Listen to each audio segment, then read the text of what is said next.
Hello and welcome guys स्वागत छ तपाईलाई यो भिडियोमा र पहिलेको भिडियोमा हामीले कसरी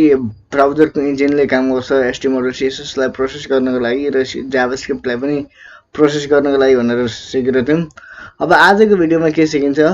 आजको भिडियोमा हामीले फर्स्ट चोटी हामीले आफ्नो टुल कसरी इन्स्टल गर्ने जसको नाम छ भिजुअल स्टुडियो कोड,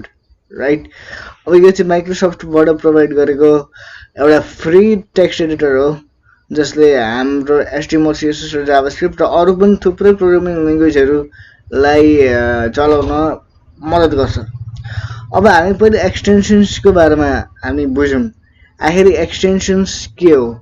एक्सटेन्सन भनेको त्यो चीज हो जसले हाम्रो फाइल को कस्तो खालको फाइल हो भनेर बुझाउन मद्दत गर्छ। जस्तै म देखाइदिन्छु। अब हामीले बुझ्दाखेरि कस्तो भन्दाखेरि जुनै पनि फाइल लिनुहोस्, यो टिम भ्युअर हो हैन। यो टिम भ्युअरमा गएपछि के हुन्छ, हामी यता प्रपर्टिज भनेर हेर्छौं। अब प्रपर्टिजमा के हुन्छ, यता जेनरलमा जाँदाखेरि जेनरल इन्फर्मेसनहरु दिन्छ, यसको बेसिक इन्फर्मेसन। र यता टाइप अफ फाइल भनिरहेछ, यसको फाइलको टाइप INK लेखिरहेछ। र यस्तै गरी हाम्रो धेरै फाइलको धेरैवटा एक्सटेन्सन्सहरु हुन्छ, जस्तै यो .ink छ। अब कुनै पनि इन्टरनेट सर्टकट छ भने यदि हामीले यता क्लिक गर्दाखेरि चाहिँ गुगलमा जान्छ, नभए युट्युबमा जान्छ, नभए कुनै साइटमा जान्छ भने आफै गुगल क्रोम खोलेर हामीले त्यो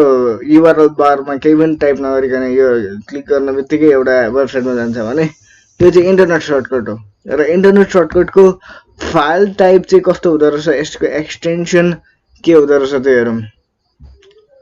जेनरलमा जाउँ। अब इन्टरनेट सर्टकट भनिरहेछ। अब यसको के छ, URL छ। अब यो त गेम हो। अब तपाईलाई थाहा छ भने यो गेम हो, किलिङ फ्लोर भन्ने। अब यसमा चाहिँ किन URL भयो, यसमा चाहिँ किन इन्टरनेट सर्टकट भयो भन्दाखेरि अब यो भनेको चाहिँ अब वेब बेस्ड गेम हो हैन, हामीले अनलाइन खेल्ने गेम हो। यो एपिक गेम्सबाट लन्च हुन्छ, त्यही भएर URL भनेर लेखेको। अब एपिक गेम्समा जान्छ अनि किलिङ फ्लोरको EXE लाई लन्च गर्छ, किलिङ फ्लोर 2.exe लाई लन्च गर्छ अनि हाम्रो गेम सुरु हुन्छ। र यस्तै गरी सबै फाइलको एउटा एक्सटेन्सन्स हुन्छ जसले गर्दाखेरि कस्तो खालको फाइल हो र केले खोल्छ हो यो सबै जान्न मिल्छ। अलराइट।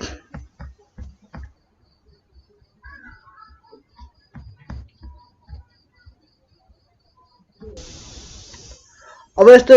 थुप्रै एक्सटेन्सन्सहरु बनाउनको लागि यस्तो धेरैवटा फाइल बनाउनको लागि हामीले एक्सटेन्सन चाहिन्छ। र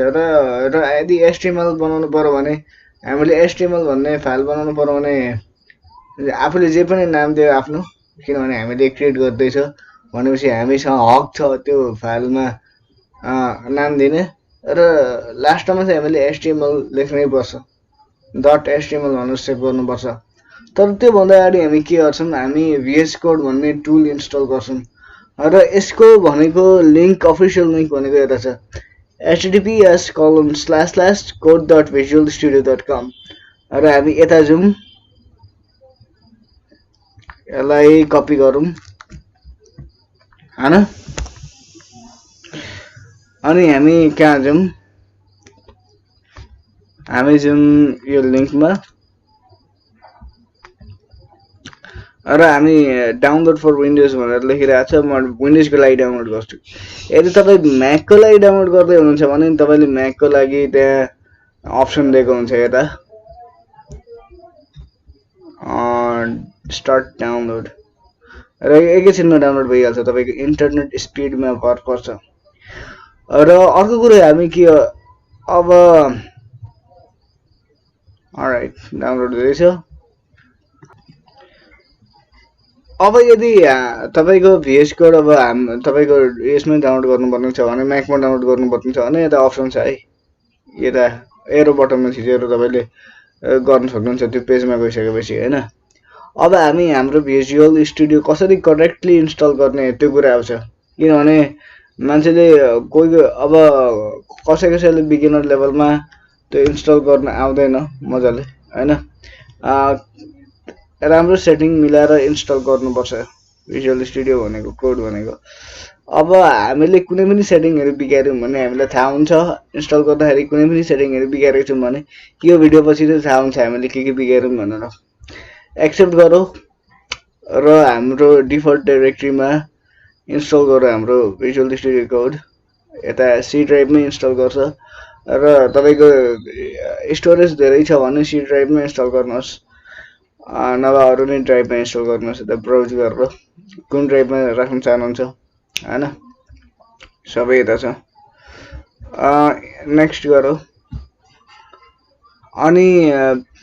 okay create a start menu folder don't create a start menu folder यसमा क्लिक कहिले पनि नगर्नु हैन स्टार्ट मेन्युबाट खोज्न सकिएन भने अलिकति गाह्रै हुन्छ नेक्स्ट गरिदियो अब यता यो चाहिँ एकदमै महत्त्वपूर्ण कुरा हो यो चाहिँ भनेको इम्पोर्टेन्ट कुरा हो यता अब डेस्कटप आइकन बनाउनु छ नबनाउनु छ तपाईँको इच्छा हो हैन स्टार्ट मेन्युमा हाम्रो एड भइसक्यो भिजुअल स्टुडियो कोड अब हुन्छ इन्स्टल गरेपछि add open with code actions to the explorer file context menu भनिरहेको छ यो धेरै इम्पोर्टेन्ट हो यो इम्पोर्टेन्ट हो र अर्को एकदमै इम्पोर्टेन्ट कुरा भनेको एड टु पाथ भनेर लेखिरहेको छ यो यदि चेक छैन भने यसलाई चाहिँ चेक गरिहाल्नुपर्छ अब यसले चाहिँ के गर्छ भन्दाखेरि हामीले सिएमडीमा हाम्रो सिएमडी जुन हुन्छ हो त्यसमा कोड मात्र लेख्नुपर्छ अनि डट दिनुपर्छ त्यसपछि त्यो फाइल जुन हाम्रो फोल्डर छ हो त्यसमा भिजुअल स्टुडियो कोड ओपन गरिदिन्छ यदि मैले भनेको बुझिएन भने म अर्को यदि मैले भनेको बुझिएन भने म बुझाइदिन्छु एकछिनमा अब add to open with code with action यो भनेको म बुझाइदिन्छु यता के भनिरहेछ भन्दाखेरि हामीले कुनै पनि फोल्डरमा राइट क्लिक गऱ्यौँ भने हाम्रो ओपन विथ कोड भनेर आउँछ जसले गर्दाखेरि हामीले यदि त्यसमा क्लिक गऱ्यौँ भने त्यो स्पेसिफिक हो त्यो फोल्डरमा हाम्रो भिजुअल स्टुडियो खुल्छ र डाइरेक्टली त्यसमा प्रोजेक्ट बनाउन सक्छौँ यदि बुझिएन भने पनि केही छैन add open with code action यो पनि चेक गर्छौँ registered code as editor for all supported file types यसमा पनि गरौँ यो भनेको चाहिँ के भन्दाखेरि भिजुअल स्टुडियोले जति पनि फाइलहरू सपोर्टेड छ यो चाहिँ भिजुअल स्टुडियोमा खोल्छ भनेको हैन यसमा पनि क्लिक हान्दिउँ